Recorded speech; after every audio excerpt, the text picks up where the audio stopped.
Welcome to the midweek edition of the news in Africa and the world. We open today's edition in Sudan, where authorities have declared their country a natural disaster area and has imposed a 3-month state of emergency across the country. Heavy rains and the rising flood waters have killed about 100 people and inundated over 100,000 houses lately. The UN Office for the Coordination of Humanitarian Affairs, OCHA, said the storm has affected most areas like Khartoum, North Darfur and Sennar states.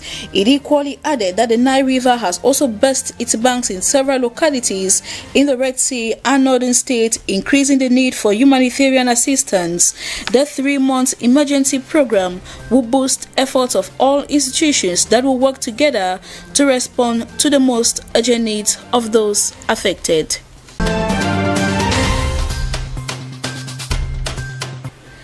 In Ethiopia, people have begun voting in the country's northern Tigray region today, September 9, in a local election defying the federal government and increasing political tensions. The elections were postponed by the federal government, citing the coronavirus pandemic as an excuse. Tigray officials have warned that an intervention by the federal government will amount to a declaration of war. They have objected a shifting of the national elections, once set for August because of COVID-19 and the extension of Prime Minister Abiy Ahmed's time in office. It represents the latest challenge to Abiy Ahmed's authority as he navigates a democratic transition shattered by deep political and ethnic divisions and a low point in the bitter dispute between the federal government in Addis Ababa and Tigray. Their decision to unilaterally hold their own elections has clearly rankled federal officials who have said they have no legal basis and are null and void.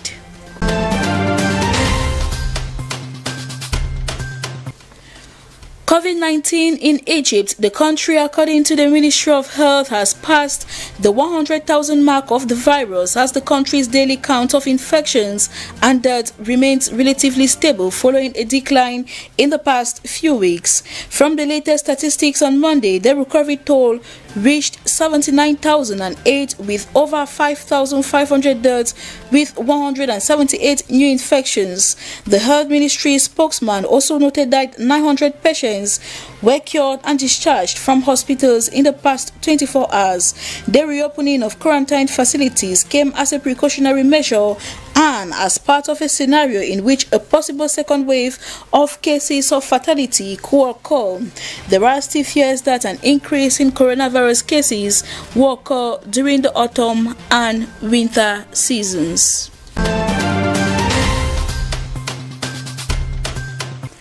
Out of the African continent, the largest migrant camp in Europe has been destroyed by a massive fire outbreak that occurred early this Wednesday. The Maria migrant camp in Lesbos, Greece, was home to about 13,000 people who fled their lives as the fire consumed the facility. The camp was observed to be overcrowded as it harbored more than 6 times its maximum capacity of 2,200 asylum seekers, making the impact even greater. As the fire broke out, about 25 firefighters with 10 engines fought with flames while migrants were quickly evacuated. A number of them suffered injuries from exposure to smoke, while most of them are reported to have escaped safely. The cause of the fire is still unknown, though blames are being thrown at the migrants and at Greek citizens. The blaze began just hours after the Greek Migration Ministry reported that 35 inhabitants had been tested positive for the coronavirus. According to the United Nations Refugee Agency, more than 4,000 children lived in the camp and are now homeless.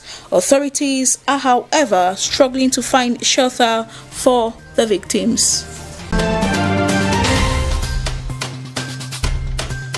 The United Kingdom is preparing legislation which will break international law in a very specific and limited way, a cabinet minister has said in the House of Commons.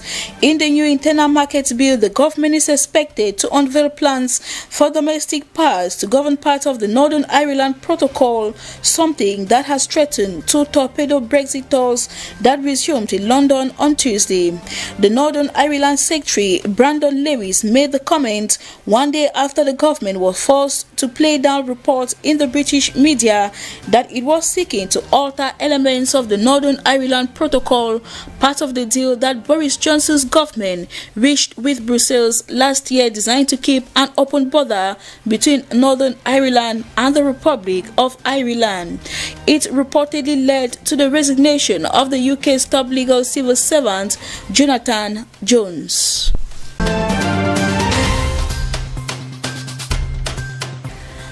And still in the UK's pharmaceutical company AstraZeneca has put a pause to its global coronavirus vaccine trial, reason being an unexplained illness in one of the volunteers.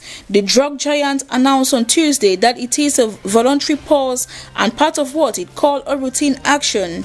It added that illnesses sometimes happen by chance in large trials and must be renewed independently. The vaccine being tested is called the Oxford vaccine because it was developed alongside the University of Oxford. The outcome of the vaccine trial is being closely watched around the world, and it is seen as a strong contender amongst dozens of others being developed worldwide. This, however, doesn't hinder the flow of the normal and legal procedure that requires a pause in case of unexplained illness during the process. This is meant to maintain the integrity of the trials. The AstraZeneca vaccine is one of the few in phase 3 trials involving over 30,000 participants in the US, UK, and South Africa.